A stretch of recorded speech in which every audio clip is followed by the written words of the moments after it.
Assalamualaikum warahmatullahi wabarakatuh. Saya Riza Umami dengan NIM 19130043 akan menjelaskan tentang materi bangsa dan nasionalisme.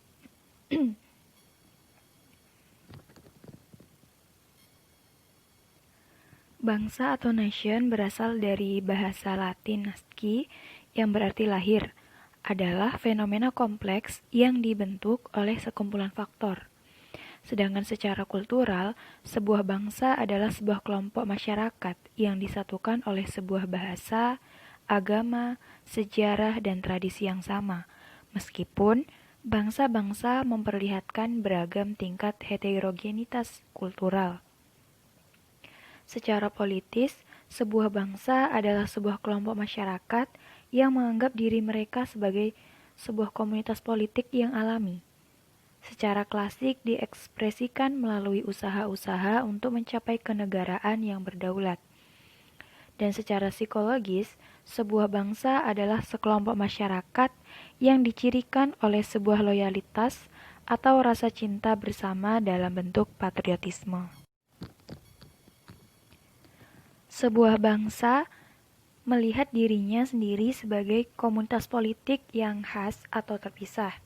Inilah yang membedakan sebuah bangsa dari sebuah kelompok etnis.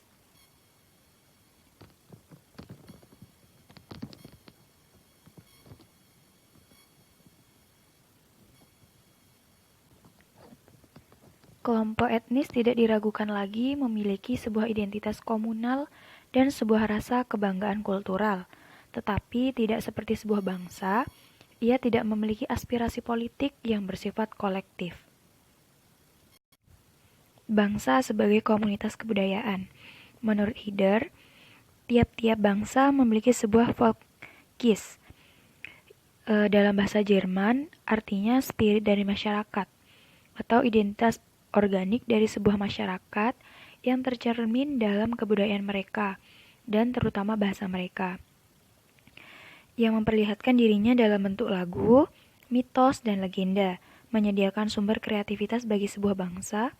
Implikasi dari kulturisme dari Herder adalah bahwa bangsa-bangsa merupakan entitas alami yang dapat ditelusuri kembali pada masa kuno dan akan terus eksis selama masyarakat masih ada.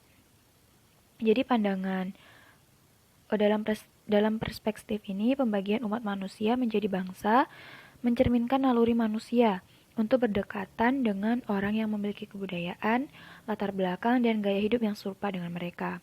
Pandangan psikologis semacam ini tetapi tidak menjelaskan nasionalisme sebagai sebuah fenomena historis, yaitu sebagai fenomena yang muncul pada masa dan tempat tertentu, khususnya di Eropa awal abad ke-19.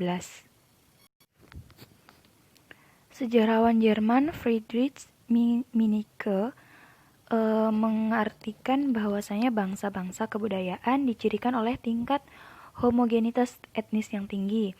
Dalam hal ini, identitas kebangsaan dan etnis saling tumpang tindih. Yang kedua, bangsa sebagai komunitas politik.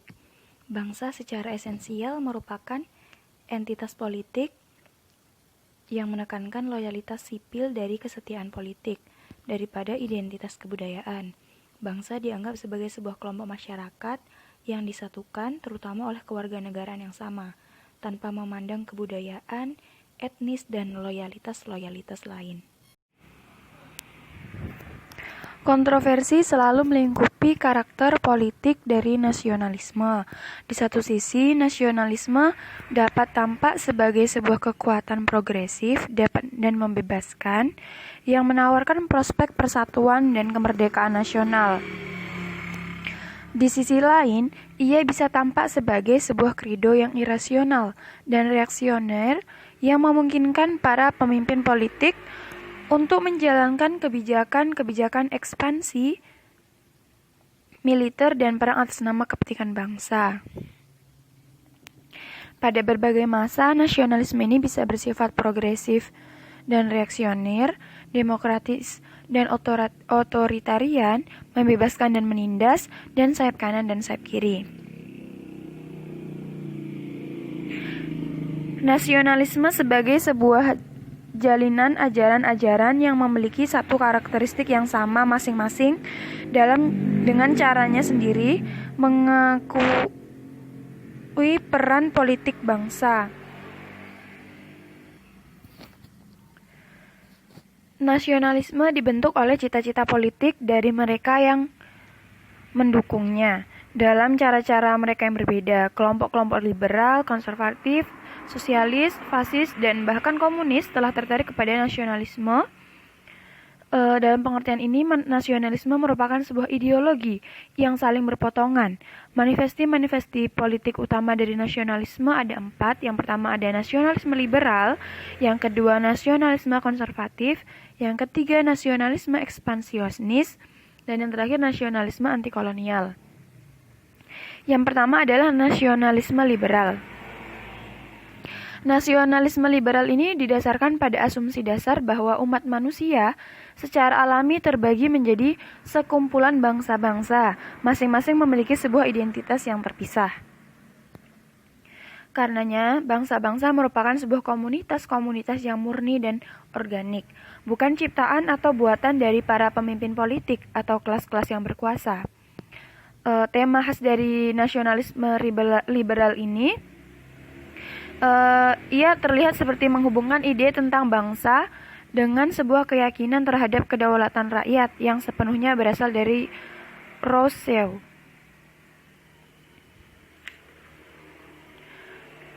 Kemudian nasionalisme liberal juga diartikan sebagai sebuah bentuk nasionalisme yang berprinsip. Ia tidak membela kepentingan dari satu bangsa melawan kepentingan dari bangsa lain. Tetapi nasionalisme liberal ini lebih memproklamirkan bahwa tiap-tiap dan setiap bangsa itu memiliki sebuah hak untuk kebebasan dan untuk menentukan nasib sendiri. Dalam artian semua bangsa adalah setara, dan tujuan dari nasionalisme liberal ini adalah untuk membentuk sebuah dunia dari negara-negara nasional yang berdaulat.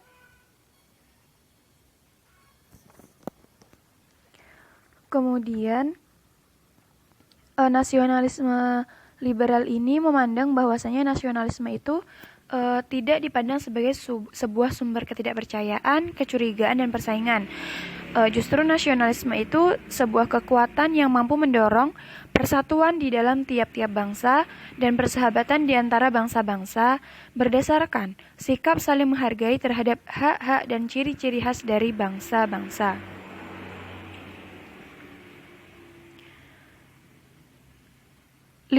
Liberalisme menganut pada universalisme, di mana ia menerima bahwa individu dimanapun memiliki status dan hak yang sama, yang saat ini diekspresikan dalam artian hak asasi manusia. Kemudian ada 2 kritik tentang nasionalisme liberal. Yang pertama, kelompok nasionalis liberal dianggap naif dan romantis. Mereka melihat wajah yang progresif dan membebaskan nasionalisme mereka adalah sebuah nasionalisme yang toleran dan rasional. Akan tetapi mereka sering mengabaikan wajah yang lebih gelap dari nasionalisme, yaitu ikatan-ikatan irasional dari tribalisme yang membedakan kita dari mereka yang asing dan mengancam.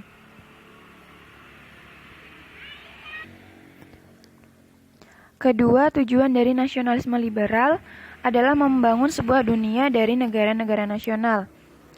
Kesalahan dari nasionalisme Wilsonia yaitu menjadi landasan bagi penggambaran kembali peta sebagian besar wilayah Eropa. Ia berasumsi bahwa bangsa-bangsa hidup dalam wilayah geografis yang tepat dan jelas, dan bahwa negara dapat dikonstruksi sesuai dengan wilayah ini. Yang kedua adalah nasionalisme konservatis. Nasionalisme konservatif ini lebih terkait dengan harapan bagi kekompakan sosial dan tatanan publik yang terwujud dalam sentimen patriotisme nasional, terutama kalangan konservatif melihat bangsa sebagai sebuah identitas organik yang muncul dari kecenderungan alami manusia untuk tertarik kepada mereka yang memiliki pandangan, kebiasaan, gaya hidup, dan penampilan yang sama dengan diri mereka sendiri. Nasionalisme konservatif cenderung berkembang di negara nasional yang telah mapan daripada di negara-negara yang masih dalam proses pembangunan nasional. Menurut mereka, musuh dari luar yang mengancam identitas nasional diantaranya adalah imigrasi dan supranasionalisme. Dalam pandangan ini, imigrasi itu memberikan ancaman karena ia cenderung melemahkan kebudayaan nasional dan identitas etnis yang telah mapan, dan karenanya memicu kebencian dan konflik. Kemudian ada beberapa kritik kepada nasionalisme konservatif bahwa nasionalisme ini secara esensi adalah satu bentuk manipulasi elit atau ideologi kelas yang berkuasa. Dari perspektif ini, bangsa dirancang dan didefinisikan oleh para pemimpin politik dan elit yang berkuasa dalam rangka untuk menghasilkan persetujuan rakyat atau merekayasa kepasifan politik. Yang ketiga adalah nasionalisme ekspansionis, merupakan antitesis dari keyakinan utama tentang kesetaraan hak dan determinasi diri yang merupakan inti dari nasionalisme liberal. Nasionalisme ini memandang bangsa karena memiliki sebuah eksistensi dan makna yang meliputi kehidupan dari setiap individu tunggal, dan eksistensi individu baru memiliki makna ketika ia didedikasikan sebagai persatuan dan kejayaan bangsa. Secara khas, bentuk nasionalisme ini diartikulasikan melalui doktrin-doktrin tentang superioritas atau keunggulan etnis atau rasial, karenanya meleburkan nasionalisme dan rasialisme. Yang tidak kalah penting dari nasionalisme ini, tetapi gambaran tentang bangsa atau ras lain sebagai ancaman atau musuh. Menghadapi musuh tersebut, bangsa bersatu dan memperoleh sebuah rasa yang kuat tentang identitas dan keunggulan mereka, mencapai satu bentuk, yaitu integrasi negatif. Allahu Akbar. Kemudian yang terakhir, nasionalisme antikolonial dikaitkan dengan perjuangan untuk pembebasan nasional dan sering dileburkan dengan usaha pembangunan nasional. Beberapa ahli mengatakan bahwasanya nasionalisme dan sosialisme saling terhubung, di mana keduanya menekankan solidaritas sosial dan aksi bersama. Dengan standar ini, nasionalisme dapat dilihat sebagai satu bentuk sosialisme yang lebih ringan. Nasionalisme menerapkan prinsip sosial pada bangsa, dan sosialisme meluaskannya hingga mencakup seluruh aspek kehidupan manusia. Sekian dari saya, mohon maaf apabila ada kekurangan. Saya akhiri. Wassalamualaikum warahmatullahi wabarakatuh.